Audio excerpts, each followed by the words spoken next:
आज की ये वीडियो बहुत ही ज़्यादा इम्पोर्टेंट होने वाली है उन स्टूडेंट्स के लिए जो इस बार दिल्ली यूनिवर्सिटी में एडमिशन लेने की सोच रहे हैं। इस वीडियो में मैं डिस्कस करूंगी एक बहुत ही इम्पोर्टेंट न्यूज़ के बारे में, तो वीडियो को एंड तक ज़रूर देखिएगा।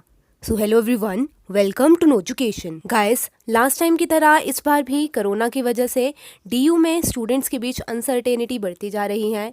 स्टूडेंट्स के मन में बहुत सारे सवाल हैं, लेकिन उनका जवाब देने के लिए कोई नहीं है। जो बच्चे इस बार दिल्ली यूनिवर्सिटी में एडमिशन लेने की सोच रहे हैं, उनके मन में बहुत से क्वेश्चंस हैं और वो सभी क्वेश्चंस अनआंसर्ड हैं। तो इस वीडियो में मैं आपके उन्हीं सब डाउट्स को कंसिडर करूंगी और आपके उन सवालों के जवाब देने की कोशिश करूंगी बेस्ड ऑन द इन्फॉर्मेशन जो मुझे मिली है। तो दोस्तों, सबसे पहला क्वेश्चन तो ये है कि क्या इस बार डीयू में एंट्रेंस होगा या नहीं। दरअसल दोस्तों, मैं आपको बता दूं कि इस बार सिर्फ दिल्ली यूनिवर्सिटी ही नहीं बल्कि देश की और भी सारी यूनिवर्सिटीज़ एक कॉमन एंट्रेंस टेस्ट लेने का सोच रही थी। जी हाँ दोस्तों, इस बार ऐसे डायरेक्शंस इशू किए गए थे देश की सभी सेंट्रल यूनिवर्सिटीज़ के लिए बाय सेंट्रल गवर्नमेंट कि इस बार एडमिशन देने के लिए अंडर ग्रेजुएशन कोर्सेज में कॉमन एंट्रेंस टेस्ट होगा। इस कॉमन एंट्रेंस टेस्ट का नाम रखा गया है CUCET, यानी कि central universities common entrance test. दोस्तों, पहले तो मैं आपको ये बता दूं कि अभी तक दिल्ली यूनिवर्सिटी में mostly colleges and mostly courses में सिर्फ मेरिट बेसिस पर एडमिशन मिलता था, यानी कि आपने जितने मार्क्स 12th में स्कोर किए थे उस हिसाब से कट ऑफ जाती थी और अगर आप कट ऑफ क्लियर कर रहे होते थे तो आपको डायरेक्ट एडमिशन मिल जाता था। लेकिन इस बार ये प्लानिंग चल रही थी कि मेरिट बेसिस की जगह एक कॉमन एंट्रेंस टेस्ट लिया जाएगा जो सिर्फ दिल्ली यूनिवर्सिटी के लिए नहीं होगा। ये कॉमन एंट्रेंस टेस्ट देश की सभी यूनिवर्सिटी के लिए लिया जाएगा, चाहे आप किसी भी स्टेट में रहते हो, आपको वही सेम एंट्रेंस टेस्ट देना होगा। आप अगर वो एंट्रेंस टेस्ट क्लियर कर लेते हैं तो उसके बाद ये आपकी मर्जी होगी कि आपको डीयू में एडमिशन लेना है या देश की किसी और सेंट्रल यूनिवर्सिटी में। सिंपल शब्दों में कहा जाए तो दोस्तों, इसका सिर्फ यही मतलब है कि आपने अपनी 12th पास कर ली है, उसके बाद आपको एक एंट्रेंस टेस्ट देना होगा। वो एंट्रेंस टेस्ट सभी के लिए एक जैसा ही होगा। अगर वो आप क्लियर कर लेते हैं तो उसके बाद ये आपकी मर्जी होगी, आप जिस मर्जी उस सेंट्रल यूनिवर्सिटी में एडमिशन ले सकते हैं, इंक्लूडिंग डीयू। तो दोस्तों, पहले यानी कि दोस्तों कोरोना की सेकेंड वेव आने से पहले ऐसी ही तैयारियां की जा रही थी। दिल्ली यूनिवर्सिटी भी इस पर सोच विचार कर रही थी कि किस तरह से क्या किया जाए, टेस्ट लिया जाए या नहीं लिया जाए या इसे नेक्स्ट ईयर से स्टार्ट किया जाए। इन सब पर डिस्कशन चल ही रहा था कि न्यूज़ आती हैं कि 12th बोर्ड के एग्ज़ाम पोस्टपोन हो चुके हैं। तो अब अगर एग्ज़ाम ही पोस्टपोन हो गए हैं तो दोस्तों आप समझ ही सकते हैं कि प्रोसेस जो एडमिशन प्रोसेस है वो कितनी ज़्यादा डिले होने वाला है।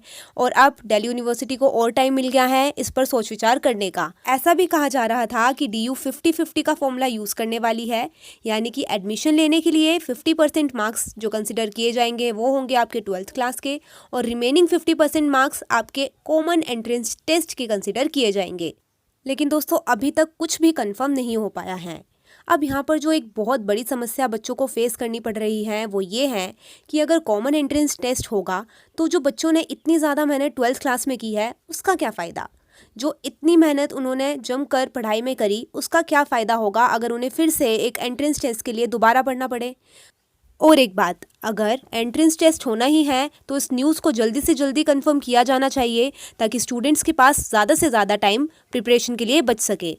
तो ये बहुत सी कन्फ्यूजन है दोस्तों, स्टूडेंट्स बहुत ज़्यादा परेशान हैं। लेकिन मैंने आपको बता दिया है कि CUCET की काफ़ी ज़्यादा चांसेस हैं आने के, एंट्रेंस होने के चांसेस हैं।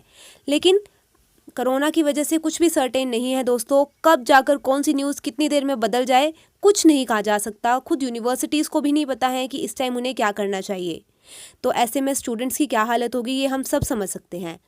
वहीं अगर दोस्तों यूनिवर्सिटी की साइड से देखा जाए तो उनके लिए भी इस फैसले को इतनी जल्दी ले पाना संभव नहीं है, क्योंकि आप खुद सोचिए, मान लीजिए अगर 12th क्लास के बोर्ड जो हैं वो पोस्टपोन नहीं होते हैं और उन्हें डायरेक्ट प्रमोट किया जाता है बिना किसी पेपर के, जैसे 10th क्लास का हो रहा है। अगर उसी तरह 12th क्लास को भी बिना पेपर लिए प्रमोट कर दिया जाता है और ऐसे में अगर यूनिवर्सिटी मेरिट बेसिस रखती है तो फिर ये तो कोई तरीका नहीं हुआ, क्योंकि हम सब जानते हैं कि अगर पेपर हुए ही नहीं है तो उनके मार्क्स के बेसिस पर एडमिशन देना तो काफ़ी गलत बात होगी। इसलिए दोस्तों, यूनिवर्सिटी भी अपनी जगह सही है। जब तक उन्हें बोर्ड से कंफर्मेशन नहीं मिलती है कि CBSE क्या फ़ैसला ले रही है, तब तक उनके लिए भी इस डिसीजन डिसीजन पर पहुंच पाना काफ़ी मुश्किल है। तो दोस्तों, इतनी सारी कन्फ्यूजन में आपके लिए मेरे पास सिर्फ एक ही सलाह है कि आपको डीमोटिवेट नहीं होना है। अगर 12th के एग्ज़ाम होते हैं तो आप उसके लिए अच्छे से पढ़ते रहिए, पढ़ाई मत छोड़ दीजिए। कुछ नहीं पता, क्या पता मेरिट बेसिस पर ही एडमिशन मिले। सो आप लोगों को पढ़ाई बिल्कुल भी नहीं छोड़नी है। आई नो आपके लिए थोड़ा मुश्किल होगा, आप लोग बहुत परेशान हैं, लेकिन इससे समय में आपको हिम्मत से काम लेना है और अपनी पढ़ाई कंटिन्यू रखनी है। और जैसे ही कोई भी न्यूज़ आती है, कोई भी चेंजेस आते हैं, चाहे वो सीबीएसई के हों या फिर दिल्ली यूनिवर्सिटी के, मैं आपको उस पर वीडियो बनाकर दे दूंगी। सो मेक श्योर कि आप चैनल जल्दी से सब्सक्राइब कर लें, वीडियो को सबके साथ शेयर कर दीजिएगा और लाइक भी कर दीजिएगा। अगर आपको CU/CET के बारे में और कोई इन्फॉर्मेशन चाहिए है तो कमेंट में मुझे ज़रूर बताइएगा और नोटिफिकेशन को इंस्टाग्राम पर भी ज़रूर फॉलो कीजिएगा।